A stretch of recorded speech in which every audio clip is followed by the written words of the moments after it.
everyone! Mama Mia's back! And syempre, andito tayo para tapusin at bigyan ng part 2 ang kwento ni Gray kahapon. But bago ang lahat ng yan, nais ko munang magpasalamat sa ating mga suking tagapakinig.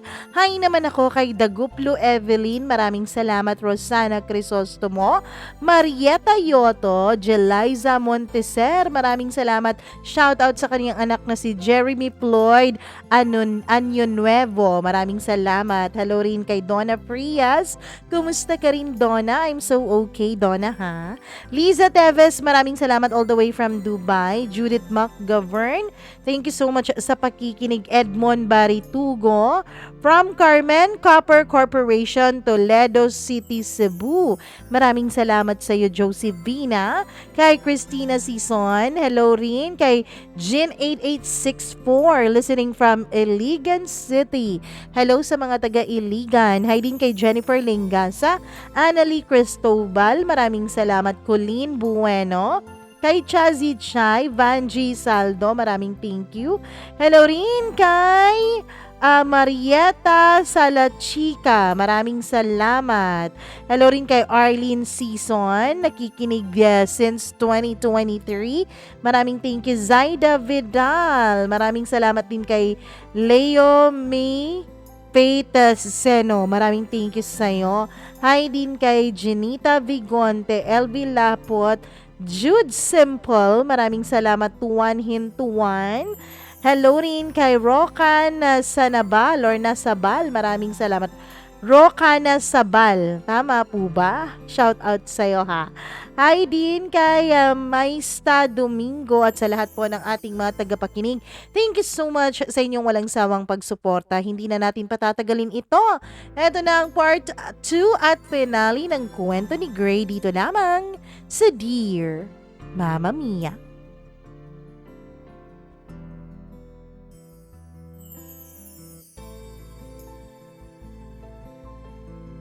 Kahit anong gawin ko, Mama Mia, ay wala na talaga akong nagawa pa. After that incident, wala na akong naging balita pa kay Z. I even asked Miggy about Z, hoping na baka may idea yung girlfriend niya, pero bigo talaga ako. How many nights lagi akong nag-iisip sa kanya. At kaming dalawa pala ng girlfriend ko ay wala na rin naman kami nung mga panahon na yun. Hindi sa tuluyan na kaming naghiwalay, kundi parang naging masyadong malabo na ang relasyon namin at mas lalo pang ang lumabo dahil nagiging toxic na ang kanyang pag-uugali at nagiging obsessed na rin siya. One time ay nagsabi siya sa akin na gusto niyang gumala raw kaming dalawa. May babaeng tumingin sa akin at kapag nangyari yun at nakita o napansin niya, ay agad-agad niyang inaaway yung babae. Mas dumoble pa ang pagiging skandalosa nung girlfriend ko. Nagbayad kaming dalawa sa cashier. Nung aabutin ko na sana yung sukli pero nahulog yung 10 pesos, Mama Mia, pupulutin ko sana pero sakto namang pinupulot na rin pala nung cashier. Kaya nahawakan ko ang kamay niya at nagkatinginan kaming dalawa. Hindi ko alam na nakita pala yon ng girlfriend ko, kaya galit na galit siya sa akin at dun sa babaeng cashier. Sweet na sweet raw kaming dalawa, para raw kaming mag-girlfriend at boyfriend. Nagskandalo siya doon sa aming binilhan. At nung nasettled na, ay ako na lang ang humingi ng dispensa sa mall at dun sa cashier na yon at umalis na kami doon ng girlfriend ko. Hindi ko na talaga nagugustuhan ang kanyang pag-uugali. Kaya mas lalo akong naging cold sa kanya. Sa isip-isip ko, in the right time, tatapusin ko rin talaga ang lahat-lahat sa amin. Kasi hindi na healthy yung relasyon naming dalawa. Toxic na kami sa isa't isa. Hinatid ko siya sa bahay nila. Wala pa doon ang kanyang parents, Mama Mia, and I'm patiently waiting hanggang sa dumating sila. As usual, Bumati ako ng good evening sa kaniyang mga magulang at pati rin naman sila sa akin. Sinabihan pa ako ng mga magulang niya na sa kanila na lang daw ako maghapunan pero hindi ako pumayag. Sabi ko aalis na ako dahil may importante lang talaga akong gustong sabihin sa kanila kaya ako nag-antay. Nakita ako sa kanilang pagmumukha na medyo confused sila sa mga sinasabi ko. At sa hindi talaga pagdadalawang isip ay isinalaysay ko sa kanila lahat ng hinanakit ko sa girlfriend ko nang walang labis at walang kulang. Sinalaysay ko sa kanila how I tried my best to understand their daughter pero hindi ko na talaga kaya.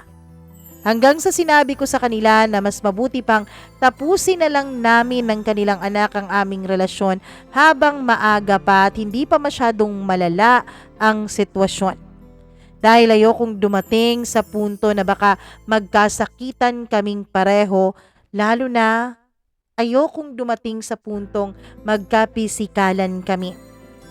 Wala nang nagawa ang kanilang mga magulang dahil sila mismo ay alam ang pag-uugali ng kanilang anak. Kumatok ako dun sa kwarto ng girlfriend ko, Mama Mia, dahil wala po siya doon sa aming harapan nung nag-usap kami ng kaniyang mga magulang. Pinagbuksan niya ako pero natagalan yon. And I said na huli na yon. Hindi na ako manggugulo pa. Kaya pinagbuksan niya ako ng pintuan. Umupo ako sa kaniyang kama. What are you doing here? Puntahan mo yung cashier na yon. Puntahan mo yung mahirap na cashier na yon. Magsama kayo hanggat gusto nyo. Hindi na ako magtatagal. Aalis na ako ngayon. Gusto ko lang talaga na may proper closure tayong dalawa. Sabi ko. What do you mean? Sabi niya at bumangon sa kaniyang pagkakahiga. Tapusin na natin to. What? How dare you say that? Sabi niya sa matining at mataas niyang boses. Yes, buo na ang desisyon ko. Alam mong ilang beses kitang inintindi. Alam mong ilang beses kong pinagtiyagaan yung ugali mo kahit napakahirap mo nang intindihin. Pero sobra ka na eh. Sobra-sobra na. Napaka-toxic mo na and I don't know kung saan ako nagkulang sa pagpapaalala sa'yo. No way! Hindi ako papayag na maghiwalay tayo.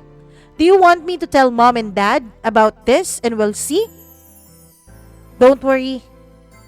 Kinausap ko na sila. Pagsabi ko noon ay bigla siyang nagwala at nagsisisigaw, Mama Mia. Goodbye. I hope pagkatapos nito ay magbago ka na. Hindi para sa akin, hindi para makuha mo ako ulit, kundi para sa sarili mo. Pagkatapos kong sabihin yon ay tumayo na ako at naglakad palayo sa kanya nang walang lingon-lingon. Blinak ko rin ang number niya sa cellphone ko. Nag-deactivate ako ng lahat ng social media account ko at nag-create ako ng new account na yung pamilya ko lang at mga close friends ang may alam. Nagpakalayo-layo ako, Mama Mia, dahil alam kong masyado pang obsessed yung ex-girlfriend ko sa akin. Alam kong susundan niya ako at guguluhin niya ako. Nagnegosyo ako at hindi ko na malayan na magaling pala ako sa pagnenegosyo at lumago ito. Lumipas ang ilang taon. Wala na akong naging balita pa sa ex-girlfriend ko. Of course, Mama Mia, hindi na rin ako nakibalita pa dahil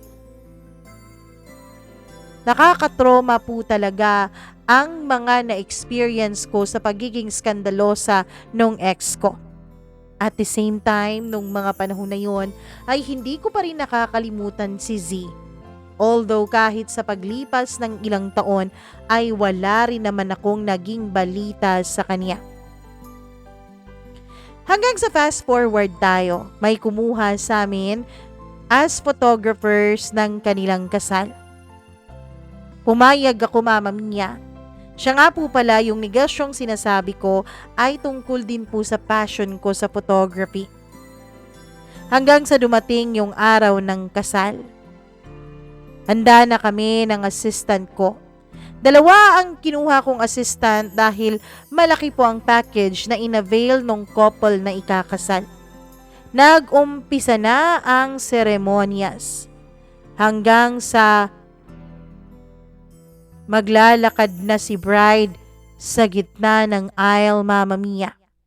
Ipinatugtog yung kanta na 1,000 Years at babae yung kumantang live doon sa simbahan. Napakalamig ng boses niya. Napakaganda ng boses niya. Saktong-sakto sa tema ng kasal. Nagpipicture na ako doon habang naglalakad yung bride pero sa hindi ko malamang dahilan ay parang may bumubulong sa akin na lingunin yung singer. At hindi ko na nga napigilan ng sarili ko. Kahit focus na focus ako sa pagtatrabaho ay lumingon ako doon sa kumakanta. At para po akong nananaginip nung mga panahon na yon. Habang nakatitig ako doon sa babaeng kumakanta, ay ilang beses ko pong pinikit at ibinuka ang aking mga mata dahil baka imagination ko lamang siya. Pero totoong si Z ang nakita ko na kumakanta. Hindi ko na napigilan ang pagtulo ng aking mga luha. Natapos na siyang kumanta at pasimpleng nagpaalam sa parents ng bride and groom na mauuna na siya.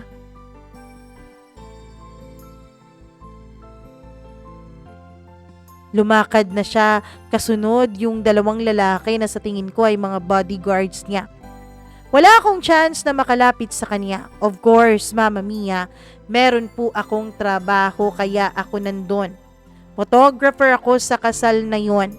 Hinire at binayaran ako ng maayos at nakakakonsensya naman kung aalis ako at hindi ko tatapusin yung trabaho ko.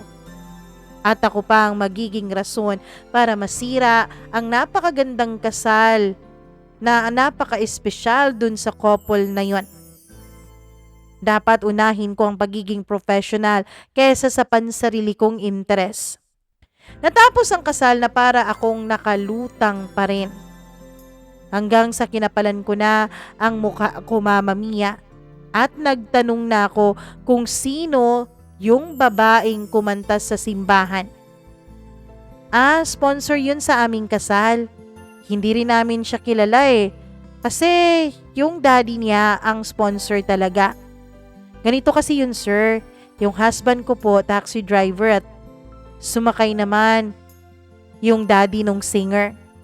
At sa hindi inaasahang pagkakataon, naiwan yung maleta na punong-puno ng pera. Tinignan namin yung maleta, baka may number doon at sa awa naman ng Diyos ay merong calling card na kasama yung maleta kaya aming tinawagan. At yun nga, yung daddy yun ng singer. Nagpasalamat talaga si sir sa amin asking bakit hindi raw kami nag-hesitate na isauli yung maleta. Sinagot naman ng asawa ko na totoong mahirap kami at totoong nangangailangan kami ng pera. Pero hindi naman kaya ng konsensya namin na gumamit ng perang hindi para sa amin.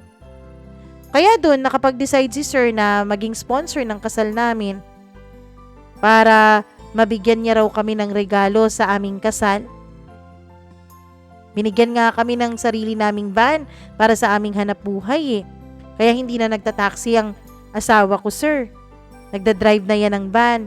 At nag-offer din yun si Ma'am Z na siya na lang ang maging singer sa kasal namin habang naglalakad ako sa aisle. Grabe, ang bait ni Lord, ano? Kasi ginawa silang instrumento para sa amin ng asawa ko. Kasi alam mo, sir, yung services ninyo, hindi namin yan maa-afford kung wala sila. Yung services ng mga wedding coordinators, hindi namin yan kaya kung wala sila. Siguro kung hindi nga naging pasahero ng asawa ko yung daddy ni Ma'am Z, siguro hanggang ngayon hindi pa kami kinakasal. Mamma Mia, doon naman talaga ako namangha. Tulad nung nasa Bukirin kami, doon sa paaralan kung saan kami unang nagsama ni Z. Lahat ng mga nakakakilala sa kanila ng kaniyang ama ay walang ibang bukang bibig, kundi kung gaano sila kabait at kabuting tao. Pagkatapos ng kasal ay nakapagdesisyon ako, Mama Mia, na hanapin ng tuluyan si Z. Noong mga panahon na yun ay nagpatulong na ako sa mga kakilala ko. Kahit pa nga yung mga naging classmates ko noon na naging pulis na, yung iba pa ay nasa NBI na ng aming lugar, ay humingi na ako ng tulong sa kanila para mahanap si Z. May inirekomenda sila sa aking tao pero kailangan ko pong bayaran. Silbi para pong private investigator kumbaga. At dahil nakapag-ipon na rin naman ako nung mga panahon na yun ay nakapag-desisyon akong sunggaban na ang offer ng kaibigan ko na ipakilala sa akin yung kanyang kaibigan na magaling raw maghanap ng tao sa tamang presyo. Lumipas ang ilang mga buwan hanggang sa nagkaroon na rin ako ng balita na nakauwi na raw pala ng Pilipinas si Z. At may ibinigay sa akin yung kaibigan ng kaibigan kong binayaran ko na address raw ni Z ng kanilang mga properties kung saan ko raw maaaring makita ang babaeng matagal ko nang hinahanap. Kinakabahan ako nung mga panahon na yon. Ipinagkatiwala ko ang negosyo ko sa aking mga kasosyo at nag-leave ako for 1 month, Mama Mia. Iilang properties din ang pinuntahan ko pero sabi doon ay hindi naman daw nakakabisita doon si Z. Kahit pa nga yung kanyang daddy ay hindi rin daw nakakapunta doon masyado. Kapag naman sinabi kong hihingi ako ng number o tawagan nila yung daddy ni Z o si Z ay hindi po sila pumapayag. Confidential daw kasi at alam nilang magagalit ang amo nila kapag ginawa nila yon. Mag-iisang linggo na ako sa kakahanap noon kay Z. Gustong-gusto ko nang sumuko, Mama Mia. Pero naiisip ko pa lamang ang aking nararamdaman nung narinig ko siyang kumanta at nung nakikita ko siyang kumakanta. Ay nawawala po ang pagod na aking nararamdaman. Nawawala po ang pagsukong kani-kanina lamang ay handa ko na sanang gawin. Sayang naman ang perang ginastos ko. Sayang naman ang mga sakripisyo ko. At sayang naman dahil hindi naglalagi dito sa Pilipinas si Z. Kaya gagawin ko na ang lahat para lamang makita siya. Hanggang sa may itinext sa akin yung kaibigan ng kaibigan kong kinuha ko, Mama Mia. Sabi niya, dun sa kanyang text ay may nakakita raw kay Z dun sa properties nila somewhere in Iloilo.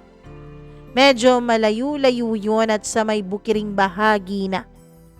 Mama Mia, parang nagkaroon ako ng gut feel nung mga panahon na yun na hindi ko maintindihan. Hindi ko rin maintindihan ang isip ko.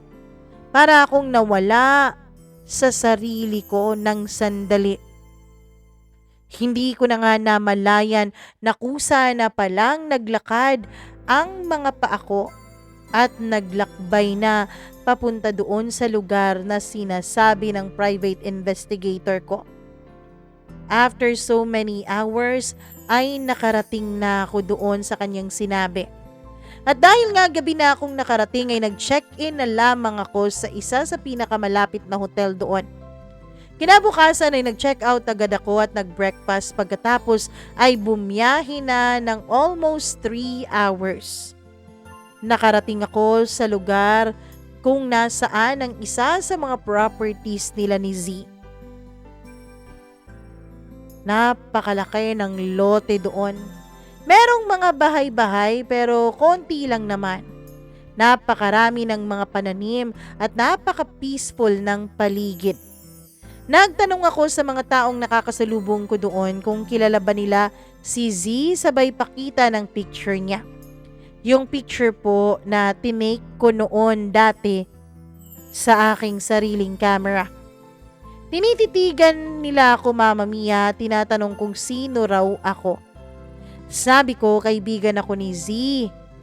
at hindi ko alam kung nasaan siya exactly at pinapapuntan niya ako. Agad naman silang tumango sa akin. Sabi nila paakyat pa raw ako ng bukirin for almost 1 hour. May makikita raw akong nag-iisang malaking bahay doon at yun na raw ang bahay ni Nazi. Nagtanong ako kung nandun ba si Nazi. Ang sabi nila, Mama Mia, noong isang gabi daw ay may pumunta doong sasakyan sa itaas. Baka raw si Nazi yun. Nabuhayan ako ng loob nung marinig ko ang sinabing baka nga nandun sa itaas na bahaging yun ang babaeng hinahanap ko. Tumigil ako sandali dahil napakaganda ng bahay na natatanaw ko habang naglalakbay.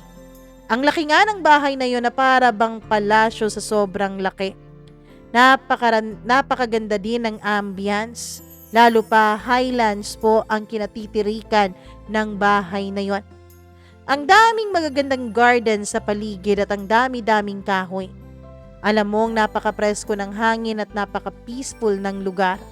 Meron ring isang maliit na falls sa gilid ng bahay.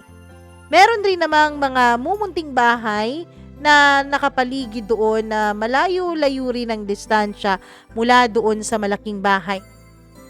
May mga pananim ang halos lahat ng area at masasabi mo talagang kung sino man ang nakatira doon, kahit magka-pandemic o kahit ano pang mangyari sa mundo ay hindi talaga magugutom sa dami ng mga pananim sa paligid. Basta magaling lang na magbungkal ng lupa, magaling lang at masipag, hindi talaga magugutom sa lugar na yon. Hanggang sa napansin kong may isang lalaking kumukuha ng mga gulay sa labas ng mismong malaking bahay ni Nazi. Nagtanong ako kung nandun ba si Z. Agad siyang nagtanong kung sino ako. Sa kabaliwan ko, Mama Mia, ay agad kong sinabing vlogger ako. Agad namang naniwala yung matandang lalaking sinabihan ko dahil hindi rin naman ako pahuhuli kung itsura ang pag-uusapan. Hindi naman sa pagmamayabang, pero may itsura po akong taglay, Mama Mia. Kaya ayon, agad niya akong pinapasok sa loob. Pero hanggang sa loob ng gate lamang. Hindi niya ako pinapasok sa mismong bahay dahil sabi niya, antayin ko na lang daw si Ma'am Z na lumabas. Pero muli itong lumabas ng bahay at ang sabi, wala raw pala si Ma'am Z at umakyat doon sa may bukirin at kumukuha ng prutas kasama ang ilan nilang mga trabahador. Sir, andun po si Ma'am Z kasama ang misis ko. Dun sa kabilang bahagi ng bukirin na to at nangunguha ng mga prutas. Antayin mo na lang dito sa labas. Uuwi din naman yun mamaya-maya lang. Mama Mia, alam ko, nakaka-frustrate maghintay. Gusto ko sanang sabihin na sundan namin si Z doon pero sinabi ko sa sarili kong nakapag-antay nga ako ng ilang taon. Ano ba ang ilang oras na lang na pag-aantay, makikita ko rin naman ang babaeng kay tagal ko ng pinangarap na muling masilayan. Ilang oras din akong nagantay at halos nilamok na nga ako doon dahil sa sobrang dami ng pananim ay marami rin ng lamok. Hanggang sa dumating na si Z na napakaraming mga dala. Meron namang naghatid sa kanya. Siguro isa yun sa kanilang mga tauhan pero agad din itong umalis pagkadating at nila ni Z sa bahay. Hindi ako napansin ni Z, Mama Mia, dahil nandun ako sa gilid ng napakalaking halaman nila. Nakipag-usap pa si Z dun kay Manong Hardinero. Dun sa pinagtanungan ko kanina. At alam kong sinabi na nga siguro ni Manong na nandun ako't nag-aantay dahil itinuro niya ang aking kinaroroonan. Lumingon si Z, Mama Mia. At kitang-kita ko sa kanyang mga mata ang pagkagulat kung bakit ako nandun sa mismong bahay nila. Lumapit siya sa akin. Hi, anong ginagawa mo dito? I mean, paano ka nakarating dito? Hinanap kita. Hindi na ako nagpakatorpe-torpe o nagpaligoy-ligoy pa, Mama Mia. Napakalaki nang nagastos ko sa paghahanap ko sa kanya. Pwede bang maligo muna ako? At saka tayo mag-usap pagkatapos? Pasok ka muna. Aya niya sa akin at automatic naman akong tumayo at sumunod sa kanya. Kung malaki ang bahay nila mula sa labas, ay mas malaki pala ito sa loob. Kahit pa nga hanggang 100 anak ka doon, ay hindi pa rin mapupuno ang bahay na yon. Ilang minuto pa ay lumabas na siya at tinawag ako, sabi paakyatin raw ako sa taas. Doon daw kami mag-uusap dalawa. Doon kami sa may terrace nila sa second floor at kitang-kita ko ang napakagandang views sa baba na napaka-relaxing naman talaga. Nung makalapit at makaupo ako ay agad niya akong tinanong, "Bakit mo nga ako hinahanap?" Tanong niya.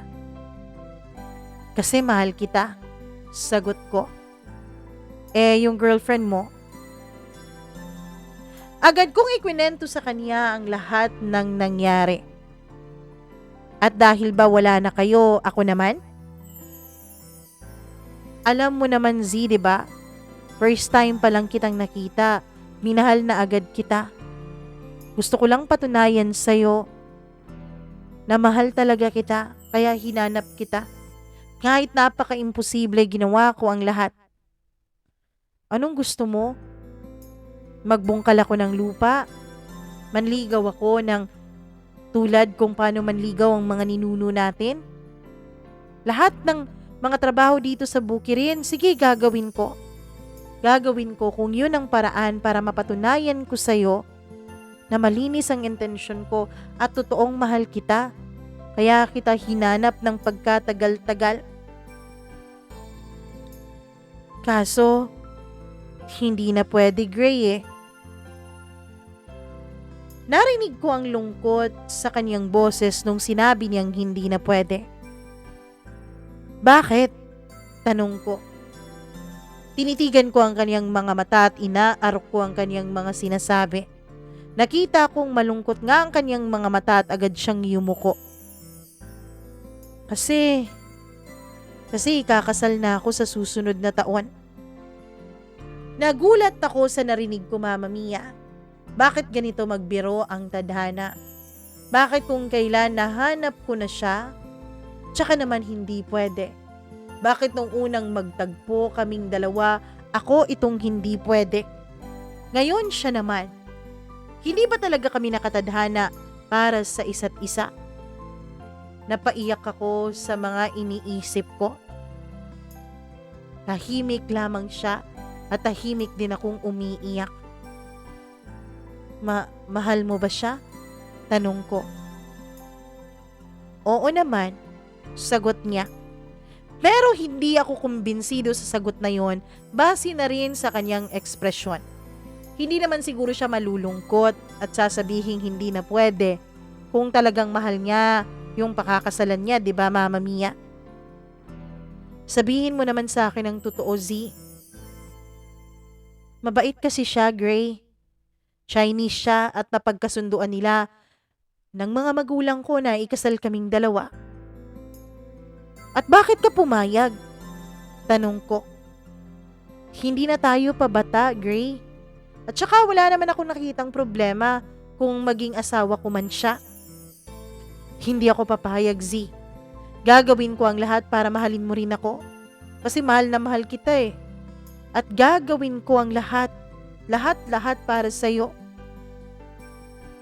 Natahimik siya at hindi nakapagsalita. Ako rin naman ay wala nang masabi hanggang sa bigla naman siyang nagtanong. Paano kung may nangyari na sa amin? Nagulat man ako sa tanong niya pero agad ko itong nasagot. Wala akong pakialam, Z. Hindi naman dyan nakabase ang pagmamahal ko sa'yo eh. Ayoko siyang masaktan, Gray. At sa tingin ko, hindi talaga tayo para sa isa't isa. Bakit hindi mo subukan? Hindi naman tayo siguro pagtatagpuin, hindi ba? Kung paglalaruan lang tayo ng tadhana. Subukan natin kahit 1 month lang. Ano to, Gray? Laro? Hindi na tayo mga bata para sa larong ganito. Ayaw mo ba talaga? Tumango siya sa tanong ko na yon. Sorry, Gray, pero buo na ang desisyon ko. You deserve someone better. Desperado na ako nung mga panahon na yon at umiiyak na talaga ako.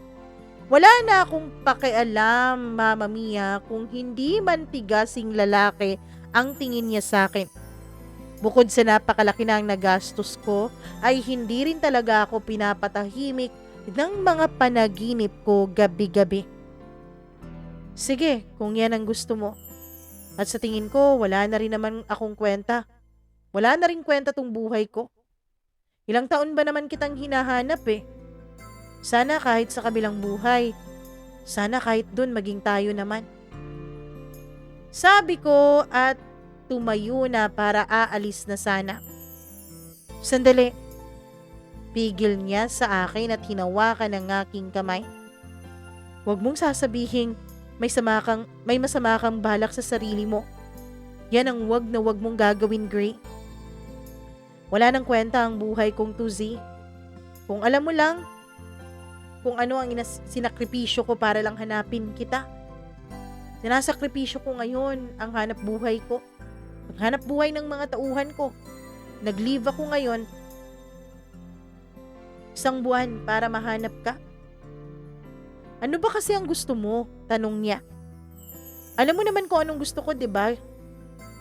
Alam mo namang hindi na pwede ang gusto mo, kaya iba na lang. Bumalik ako sa pagkakaupo ko at nag-iisip. Ano, may naisip ka na ba? Ang gusto ko, Z, dito muna ako titira. Gusto kong makasama kita. Yan ang gusto ko. Hanggat hindi ka pa ikinakasal. Ang hirap naman ang gusto mo, Gray. Alam mo bang darating si daddy ko dito next week? Eh di mabuti. Para formal na akong makapagpaalam sa kanya. Hays. Wala kang sasabihin sa daddy ko. Sinasabi ko yan sa'yo ngayon. Kung gusto mo talagang tumira dito ng ilang araw, sige, papayagan kita. Pagbibigyan kita sa isang kondisyon. Na huwag mong sasabihin kay daddy kung ano man yung balak mo. Huwag mo ring ipaalam sa kanyang nakaraan nating dalawa. Sasabihin na lang natin na kaibigan kita kasi photographer ka naman, 'di ba? At gusto mo din namang mag-unwind kaya ka nandito. Mama Mia, pumayag ako dahil lang sa kagustuhan kong makasama siya. Hinatid ako ni Manang sa magiging kwarto ko at pagkatapos kong inayos ang mga gamit ko ay lumabas ako para tulungan sila sa kanilang ginagawa. Doon, sa lugar ni Z, doon ko natutunan ng mga trabahong pambukid. Tumutulong ako kay Manong sa kaniyang mga ginagawa. Natuwa sila, Mama Mia, na dumating ako doon dahil umingay raw ang kanilang paligid. Napakaingay ko kasi at napakadaldal talaga ako at manang-mana ako sa mama at papa ko. Parehong madaldal kasi ang mga magulang ko. Parehong palakwento at parehong mga biba at bibo. Isang umaga, maliligo sana ako, Mama Mia, bago ako bumaba para tumulong kay Manang sa pagluluto. At nung nakaluto na nga kami ay nagpaalam si Manang na uuwi na muna siya sa kanila dahil may meeting daw sa paaralan ang kanyang anak sa high school at kailangan daw siya na umattend doon. Sabi niya babalik na lang daw siya bago mag-lunch time dahil matatapos na rin naman daw siguro ang meeting nung mga panahon na yon. Ako na lang daw muna ang bahala kay Z kapag bumaba na ito para mag-almusal. Pag-alis ni Manang ay umakyat ako. Kinatok ko ang pintuan ng kwarto ni Z. Nung walang sumagot, Mama Mia, ay pinihit ko yung doorknob. Hindi nakalak ang pintuan. Ewan ko kung anong pumasok sa kokote ko. Naisip kong pumasok sa loob ng kwarto ni Z. Nung papasok na ako, Mama Mia, ay namangha ako sa kwarto niya. Yung kanyang kwarto, parang isang bahay na namin. Oo, may kaya ang mama ko, may kaya ang mga magulang ko, pero hindi kami kasing yaman ni na Z. Yung kanyang kwarto ay parang may mini sala, may mini entertainment room, entertainment area, at may movie area pa. May piano, may violin, at may mini gym. Doon ako nagtaka kung nasaang banda kaya ang kama ni Z. Dahil sa laki ng kwartong yon, iginala ko ang mga mata ko pati na rin ang mga paa ko. At sa wakas ay nakita ko na rin. At habang papunta ako doon ay sakto naman na siyang paglabas ni Z galing sa CR dahil galing pala siya sa kanyang paliligo. Lanlaki ang mga mata niya at nataranta siya, Mama Mia, nung makita niya ako sa loob ng kanyang silid. Sa kanyang pagkatarantay, biglang nahulog ang towel na siyang ipinantakip niya sa kanyang katawan. Agad kong pinulot yon at iniabot sa kanya. Lumabas ako at humingi ako ng pasensya. Paglabas ko ay nandun na lang ako agad sa may kusina at inaantay ko siya. Hindi pa ako nakarecover sa aking mga nakita. Hindi ako nakarecover na nakita ko ulit ang kanyang kahubdan after how many years. Napaka-awkward pero dahil makapal talaga ang mukha ko, ay agad ko rin siyang tinawag at inaya ng mag-almusal. Sorry ako ng sorry sa kanya. Sabi naman daw niya ay okay lang. Nagtanong siya kung nasaan sila manang. Sinabi ko sa kanya na umalis ang mga ito dahil may meeting ang kanilang mga anak sa paaralan. Pagkatapos niyang kumain ay pinaghugasan niya ang kanyang pinagkainan. Sabi ko ako na lang pero sabi niya ganun daw talaga siya. Ayaw niyang pinapahugas sa iba ang mga kubyerto sa platong siya naman daw ang gumamit. Wow, nakaka-amaze. Pagkatapos namin kumain dahil napakarami pang wawalisin sa labas at dahil mag-isa lang ako, alam kong matatagalan ako noon sa laki ba naman ng kanilang bakuran. Halos 4 hours akong nagwalis kaya pagod na pagod ako. Tinawag ako ni Z dahil kanina pa raw ako, Mama Mia. Sabi niya hindi ko naman daw kailangan gawin ang mga bagay na yon. Mag-lunch na lang daw ako dahil tapos na siya. Aakyat na raw siya sa kwarto niya.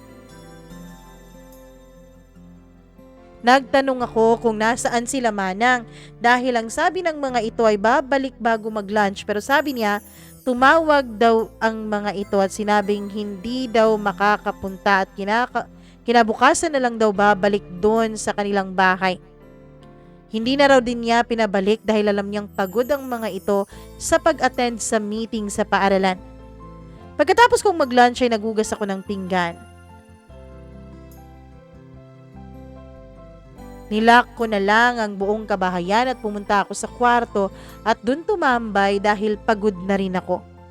Naligo ako pagkatapos ay pahiga-higa na lang ako sa kwarto ko. Nang hindi ko na malaya na hinila pala ako ng antok dahil sa sobrang pagod na aking naramdaman. Nagising ako dahil medyo sumakit ang aking tiyan. Yun pala ay magsi 6 PM na. Nag-CR ako, naghilamos at saka nag-toothbrush. Basta yun na talaga ang routine ko, Mama Mia, kapag pumasok ako sa loob ng banyo. Paglabas ko ay may mga nakasinding ilaw sa sala pero wala naman dun si Z. Nagluto ako ng dinner para sa aming dalawa. Nung nakaluto na ako ay inakyat ko siya sa taas at kumatok ako sa kaniyang kwarto. May narinig akong nagsasalita sa loob kaya inilapit ko ang tenga ko sa may pintuan. Pasok ka, narinig kong sabi ni Z. Pumasok ako at dun ay nagpapiano pala siya. Sinabi kong kakain na kami at sinabi niya mamaya na raw siya. Lumapit ako sa kanya at nagtanong kung pwede ba akong humiram ng kanyang gitara. Mabuti na lang at pumayag siya. Agad kaming nagtugtugan at nag-enjoy naman kami habang tumutugtog. Siya nagpapiano. Inoobserbahan ko lang siya at kapag nakukuha ko ng tiyempo ay sinasabayan ko siya ng gitara. Doon ko nakitang napaka down to earth talaga ni Z, Mama Mia. Sinishare pa niya sa akin ang childhood memories niya at nag-enjoy talaga ako sa pakikinig. Sa katagalan namin sa pag-uusap ay bigla akong napalingon dun sa kaniyang mini movie area. Para talaga yung isang maliit na sine dahil mayroong napakalaking TV. Gusto mo bang subukan? Marami akong movies dyan. Sabi niya. Sige ba? Sige, kuha ka na lang din ang makakain mo. Sige pero samahan mo ako sabi ko. Game! Bumaba ako, Mama Mia, tinignan ko ang ref kung ano ang pwede naming kainin habang nanonood kami ng movie. Napakarami nilang ref at napakaraming laman din ng mga yon. Nakita akong may chips at pumasok ako dun sa kanilang wine area at kumuha ako ng pwede naming inumin. Pagbalik ko ay nakapili na si Z ng moving aming panonoorin. Tinanong niya ako kung gusto ko rin ba daw yun.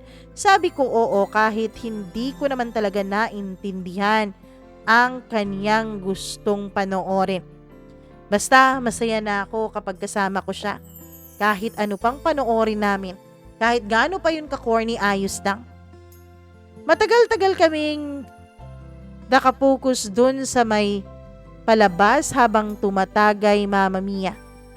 At nung patagal ng patagal at parami ng parami ang aming iniinom, ay medyo nagiging clingy na si Z. Agad na siyang umaakbay-akbay sa akin habang nakikipag-usap at inilalapit pa talaga ang kanyang mukha sa akin. At sa hindi ko na lang napigilan, Mama Mia, ay agad ko siyang hinalikan dahil malapit na talaga ang lips namin sa isa't isa. Hindi siya pumalag. Nilaliman ko ang halik ko, bagkus ay gumaganti siya doon. Kaya mas lalo akong naging pangahas. Bumaba sa leeg niya ang halik ko. Mama Mia, hindi ko na pinigilan pang sarili ko. Niromansa ko na siya at bigla namang naging wild itong si Z. Agad niyang tinanggal ang t-shirt ko. Binuhusan pa niya ng konting wine ang dibdib ko pagkatapos ay hinalikan at sinipsip ang wine doon. Papunta sa may tiyan ko. Nung mga pakiramdam ko noon ay para rin akong sinasaniban ng ilang demonyo. Tinitigan ko siya. Z, makakapagpigil pa ako. Ayokong sabihin mong pinagsamantalahan kita kasi lasing ka. Mahal kita, alam mo yan. Kaya ayokong isipin mo yan. Nirerespeto kita. At sinong nagsabi sa'yong lasing ako, ha? Oo, nakainom ako, Gray, pero nasa wastong pag-iisip pa naman ako. Sabi niya at medyo lumandi pa ang pagkakasabi niya doon at ninitian pa ako ng pagkalandi-landi. At doon na nga ako hindi nakapagpigil, lalo pa nung hinubad na niya ang boxer short na suot ko, dala na rin ang brief ko, Mama Mia. Hindi ko alam pero kakaibang Z ang nakikita ko ngayon. Dati kasi ay ako ang gumagawa ng mga bagay na yun sa kanya. Ako ang naghubad ng kanyang damit. Ako ang humalik sa kanyang talampakan. Ngayon naman ay siya ang gumawa ng mga bagay na yun sa akin. Kung ano ang pinaranas ko sa kanya nung unang may nangyari sa aming dalawa, ay ganun din ang pinaparanas sa akin ni Z ngayon. Mula sa aking talampakan hanggang sa aking paa, sa aking hita, hanggang sa pagitan ng mga hita ko, lahat ng yon ay dinaanan niya ng kanyang labi dila at kamay. Para akong mababaliw noon sa sensasyong ibinibigay ni Z sa akin. Siyempre hindi rin ako nagpatalo. Kung pinapaligaya niya ako, mas lalo ko siyang pinapaligaya. Ako kasi itong may gustong ako ang piliin niya. Kaya hindi pwede na siya ang mas magaling sa aming dalawa. Kailangang malaman niya at kailangan din talagang maintindihan niya na gagawin ko ang lahat para mapasakin siya. Hinalikan ko ang bawat bahagi ng kaniyang katawan.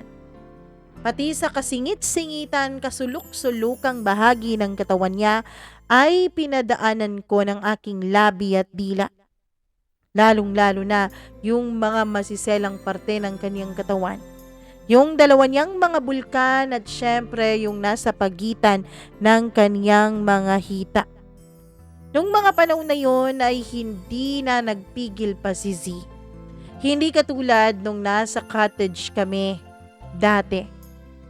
Naimpit na mga ungol ang pinapalabas ng kanyang bibig. Ngayon ay halos sumisigaw na siya. Halos isinisigaw na niya ang pangalan ko. Hindi na siya nahihiya, Mama Mia, na ipagsigawan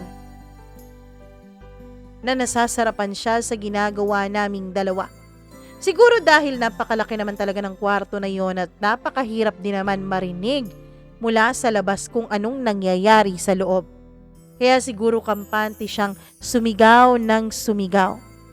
Hanggang sa nagmakaawa na siya sa akin. Nagmakaawa na siyang pag-isahin ko na ang katawan naming dalawa. Hindi ko rin naman binigo si Z. Nung nagmakaawa na siya sa akin ay agad akong pumwesto at pinag-isa ko na ang katawan naming dalawa. Dahan-dahan, pero kapag malapit na ay agad kong itinutodo. Grabe, yung aming mga ungol nung mga panahon na yon. Pinipigilan ko ang sarili kong wag munang matapos dahil gusto ko makarating ng ilang beses sa langit si Z bago ko tapusin ang lahat. Mama Mia, nung matapos na kami, ay humapo ang aming mga katawan. Nakatulog kami sa sobrang pagod sa aming ginawa. Nagising ako sa kalagitnaan ng gabi kasi bumangon si Z at pumuntang CR. Matagal-tagal bago siya lumabas sa CR at naiihi na ako kaya pumasok na rin ako. Papasok na sana ako pero lumabas siya. At napakabango naman talaga niya nung lumabas siya sa CR at kumalat ang halimuyak na yon sa loob ng kaniyang kwarto. Siguro naghugas siya. Pumasok ako at umihi. Pagkatapos kong umihi ay bumalik ako sa kama. Nakatalikod si Z at nakapikit pero alam kong hindi pa siya natutulog nung mga panahon na yon. Niyakap ko siya mula sa kanyang likuran habang sorry ako ng sorry sa nangyari sa aming dalawa. Sabi niya okay lang daw. Lumingon ka naman sa akin oh, sabi ko. Hinarap naman niya ako. Sorry pa rin ako ng sorry. Okay lang yun. Sorry talaga, Zia. Ang kulit mo naman, Gray eh. Sorry nga eh. Ayokong isipin mong nag-take advantage ako. Ayokong isipin mong hindi kita nire-respeto. Kulit mo ha, sabi kong okay lang. Isa pang sorry ngayon ha, halika na talaga kita. Bigla akong nanginit doon sa kanyang sinabi. Agad kong paulit-ulit na sinabi ang salitang sorry pero syempre mahina lang. Nagtitigan kaming dalawa pagkasabi ko noon. At dahil hindi na rin naman talaga namin napigilan ang aming mga init ng katawan, ay agad naming ipinagdikit ang aming mga labi. Naghalikan kami ng todo na para bang wala ng bukas. Gumanti rin siya sa mga halik ko. Todo-todo, Mama Mia. Hanggang sa may nangyari ulit sa amin. 3 beses ulit na may nangyari sa amin ni Z nung gabing yun. Mama Mia, hindi ko pinagsisisihan ang gabi noon. Masayang masaya ako. Hanggang sa tuwing gabi kapag alam naming tulog na ang mga kasambahay ay pumapasok ako sa kwarto ni Z. Doon pa ulit-ulit na may nangyayari sa amin. Hanggang sa dumating ang araw na pumunta na rin doon ang kanyang daddy. Mama Mia, ewan ko. Simple lang naman ang daddy ni Z pero nakaka-intimidate ang kanyang dating. May itsura po siya at halatang may mga nakuhang mga physical features si Z sa kanya. Mabait naman siya at proud na proud siya nung sinabi kong hindi ako pumasok sa negosyo ng mga magulang ko at nagtayo ako ng sarili kong akin. Siyempre proud na proud din siya kay Z. Mama Mia, ang alam niya ay ako ang magiging photographer sa magiging kasal ni Z. Napakasakit isipin noon. Pero siyempre, hindi ko pinahalatang nasasaktan ako. Ilang linggo ang dumaan na doon ako nakatira sa bahay nila. Parang gustong gusto ko na doon at nakikita ko naman na magkasundo kami ng daddy niya. Kahit na wala itong kaalam-alam sa tunay naming ugnayan ni Z. Sabi ng daddy niya gusto niya raw ako dahil approachable. Hindi raw ako nahihiya at syempre hindi raw ako tumitingin ng estado sa buhay at nakikipag-usap ako kahit kanino. One morning ay narinig kong nag-uusap si Z at ang kaniyang daddy. Sabi nito ay pupunta daw doon sa bahay ni na Z ang fiancé niya at kailangan raw na madaliin na ang kasal nilang dalawa.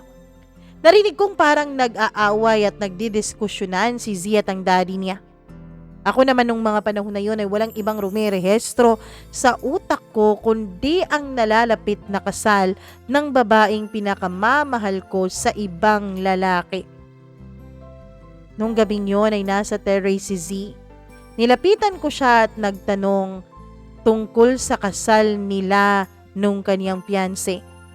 Tinanong ko siya kung itutuloy pa ba niya ang pagpapakasal dito kahit na may nangyari sa aming dalawa. Oo naman, alam mo namang wala lang yung nangyari sa atin, 'di ba? Para sa Z, wala lang, pero para sa akin malaking bagay na 'yon. Kasi mahal na mahal kita. Ilang beses ko bang sasabihin sa iyo 'yon para maniwala ka? Naniniwala naman ako pero I'm sorry talaga. In the next few days, pupunta na dito ang fiancé ko. So siya talaga ang pipiliin mo? Sige kung dyan ka masaya. Kahit masakit, ibibigay ko yan sa'yo. Aalis na ako bukas. Pagkatapos nun ay tumayo na ako at iniwan ko na siya sa may terrace. Pumasok na ako sa kwartong tinutuluyan ko. Pagkapasok ko doon ay umiyak ako ng umiyak. Pero nagulat ako dahil sumunod pala sa akin si Z at umiiyak din ito. Niyakap niya ako, Mama Mia, mula sa likod at sorry siya ng sorry sa akin dahil hindi raw talaga kami pwede. Hinarap ko siya at hinalikan. Humalik din naman siya sa akin at ang halik na yon ay naging umpisa para may mangyari na naman sa aming dalawa. Sabi niya nung matapos na kami sa aming pagniniig ay doon na lang daw siya matutulog katabi ko since aalis na ako kinabukasan. Kahit masakit ay tiniis ko. Dahil alam kong hindi kayang saktan ni Z ang fiancé niya. Sabi niya wala raw itong kasalanan kaya magiging unfair daw siya kung sasaktan niya ito.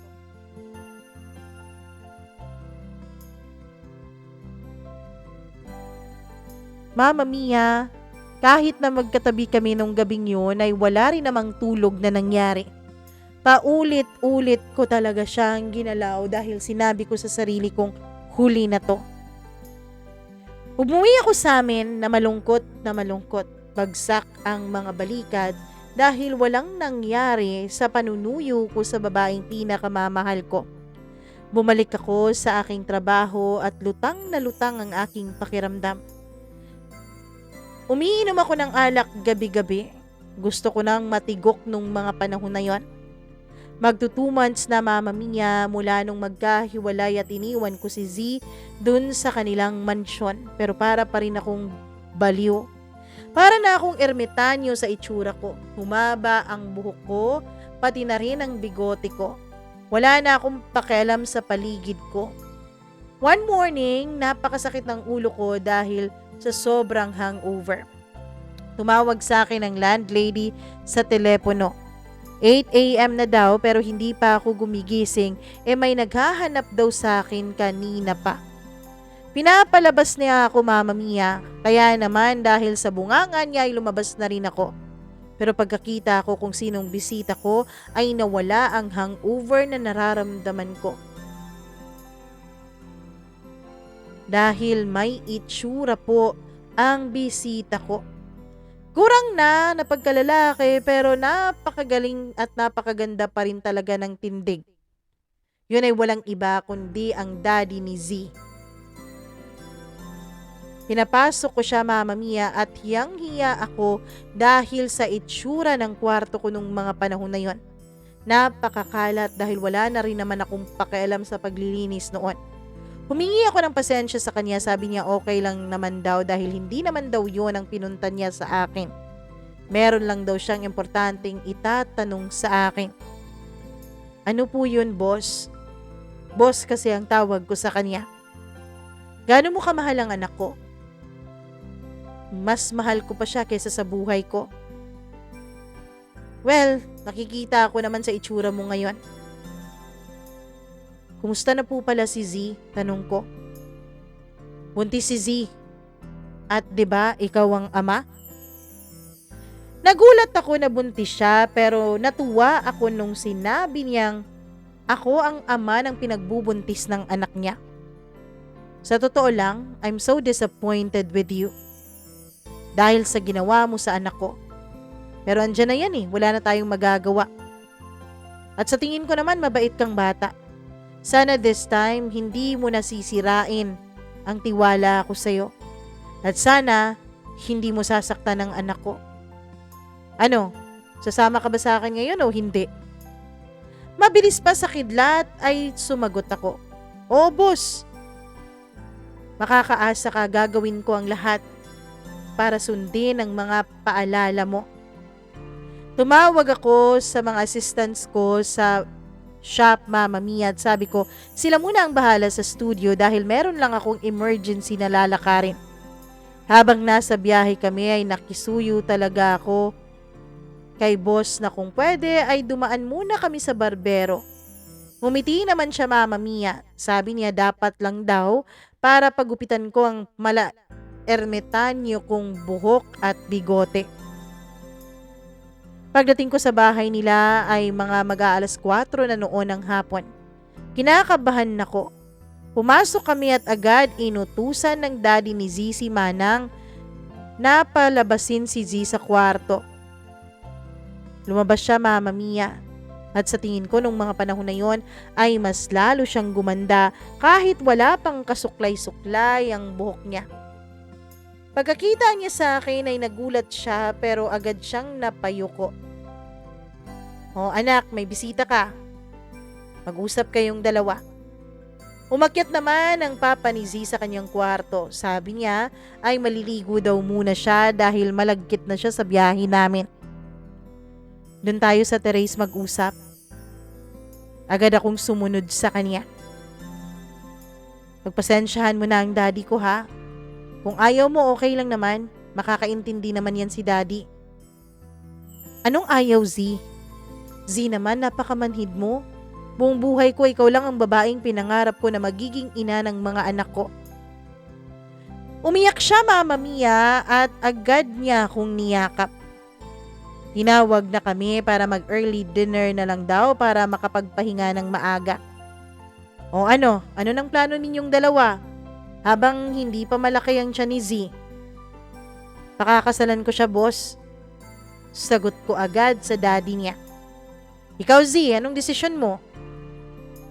Kung anong ikabubuti ng magiging anak ko, dun ako dad.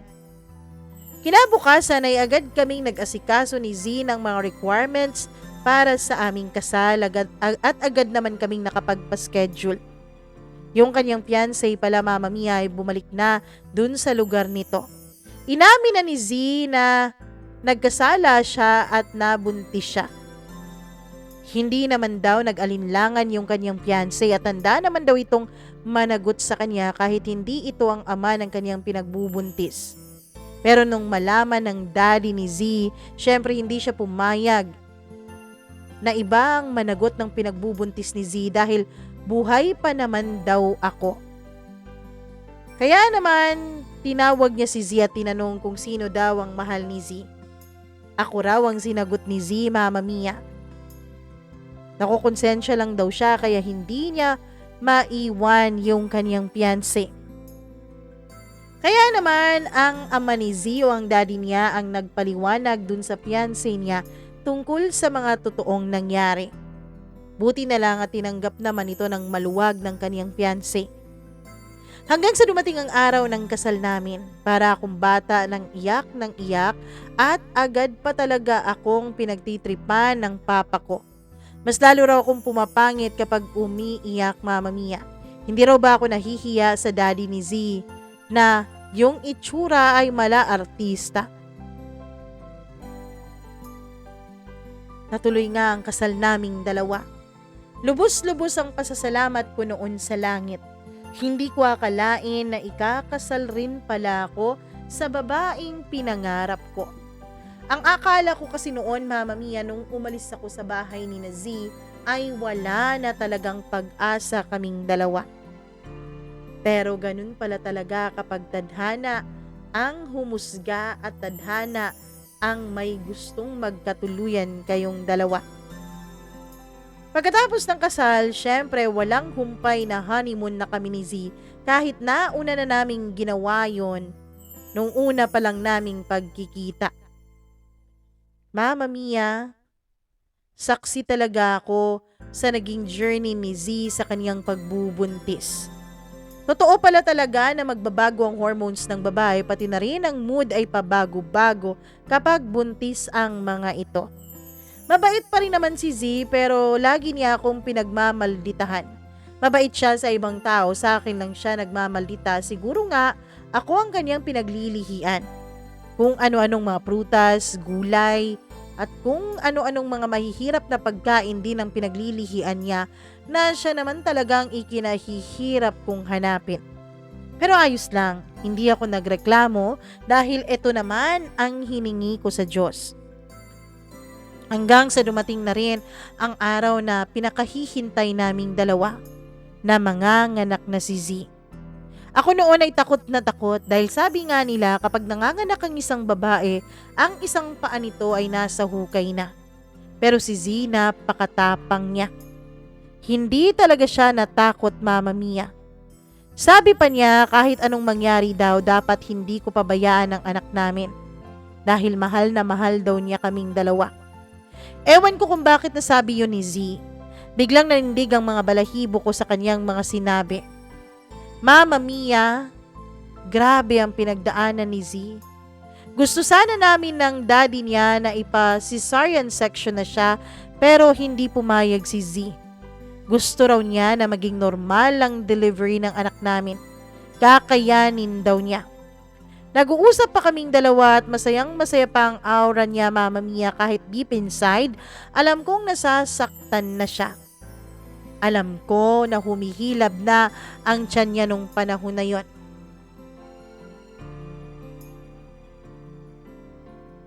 Hanggang sa pinalitan nako ng daddy niya sa pagbabantay. Sabi niya mag-uusap daw muna silang dalawa ni Z. Mama Mia, nagulat ako. Medyo natagalan sila sa pag-uusap at nung lumabas ang daddy ni Z ay parang punong-puno ng luha ang kaniyang mga mata. Binaliwala ko yun nung mga panahon na yon. Ilang oras pa ay nagli-labor na si Z hanggang sa nakarinig na kami ng iyak ng isang bata. Pinapasok na ako at masayang-masaya ako nung makita ko na ang anak naming dalawa ni Z. Nakita ko pa si Z na ngumiti habang tinitignan ako. Agad kong hinaplos ang kanyang muka at sinabihan ko siyang mahal ko siya. Pero mahinang-mahina na siya nung mga panahon na yon. Nagsabi siya sa akin na mahal din niya ako at tumulo ang luha sa kanyang mga mata at bigla siyang nawalan ng malay. Agad na nataranta ang mga doktor at pinalabas ako doon sa delivery room. Nagpanik ang lahat, Mama Mia. Nagpanik na rin ako nung mga panahon na yon. Yung daddy ni Z ay nakaupo lamang at umiiyak. Mama Mia, ang sinabi pala ni Z sa daddy niya nung nag-uusap sila ay alam daw ni Z na susunduin na raw siya ng kanyang mommy. Nakita daw niya ito sa panaginip. Nagpahabilin pa si Z, Mama Mia, na if hindi raw siya makakasurvive, ay pumapayag daw siyang i-donate ang kahit anong mga organs na pwede pang pakinabangan ng mga taong nangangailangan.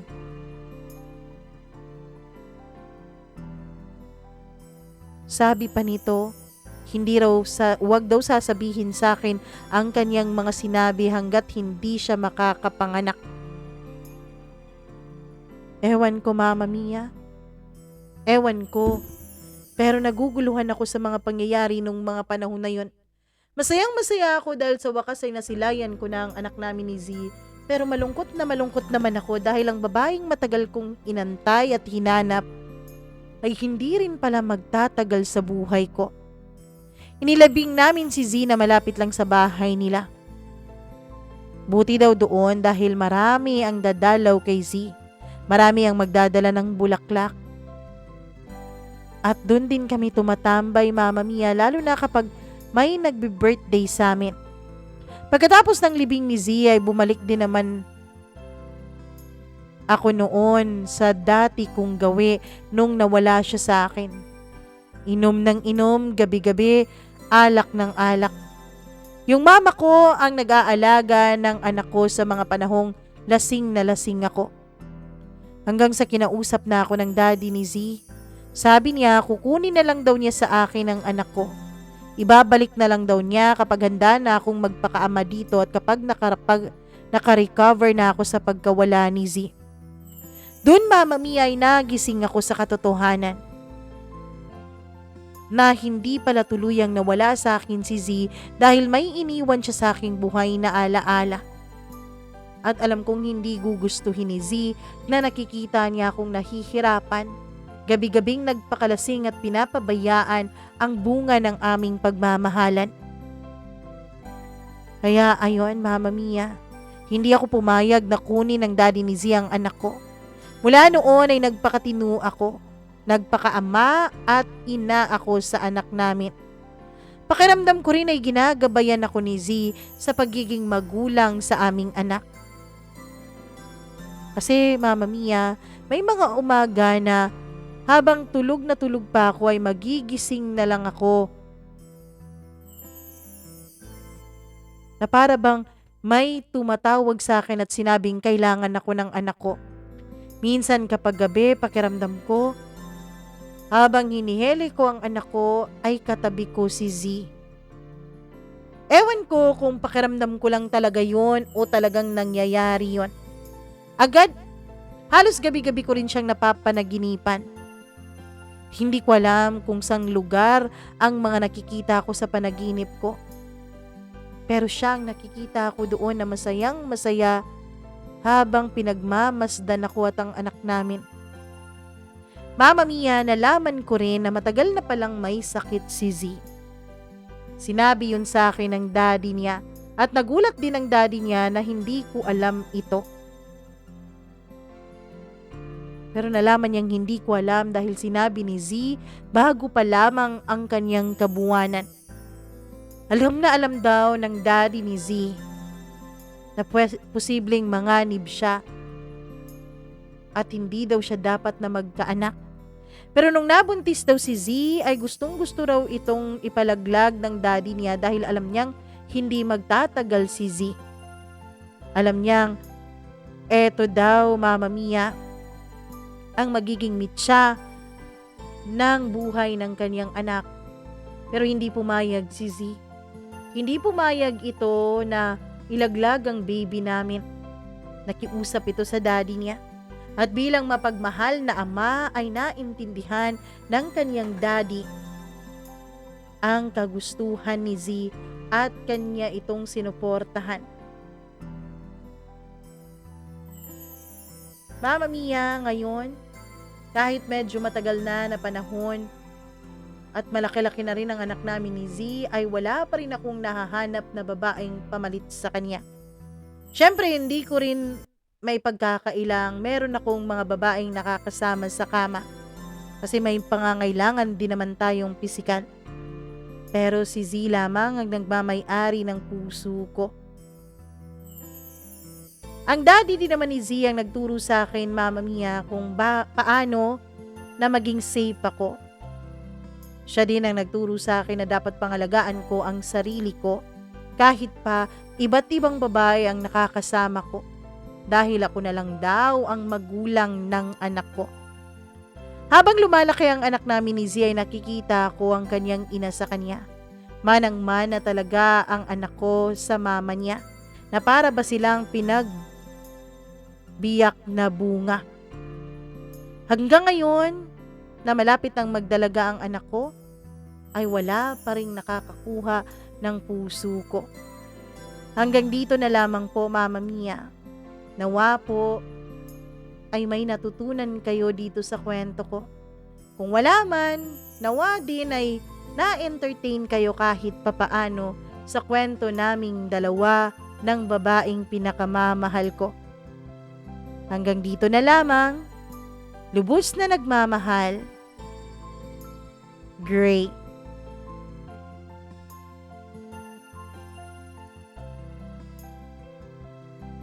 Grabe naman ang kwentong ito ni Gray. Grabe naman. Anak ko naman talaga. Anyways, salamat sa pag-share ng iyong kwento. At sa lahat po ng may sariling kwento dyan na tinatago lamang sa kanilang mga baul, nako, i-share nyo na yan. Message nyo na lamang, alam nyo na dyan sa baba, may Mama Mia CDO 0317@gmail.com. Dyan nyo po i-email ang mga kwento ng inyong buhay. Please subscribe to this channel and syempre click the notification bell para lagi kayong na-update sa tuwing may bago tayong upload at kwentong inilalabas dito sa atin pong YouTube channel. Maraming salamat sa inyong tiwala at syempre maraming salamat din sa inyong walang sawang pagsuporta. Mahal na mahal ko kayong lahat. Ako po si Mama Mia. Magandang araw sa inyong lahat.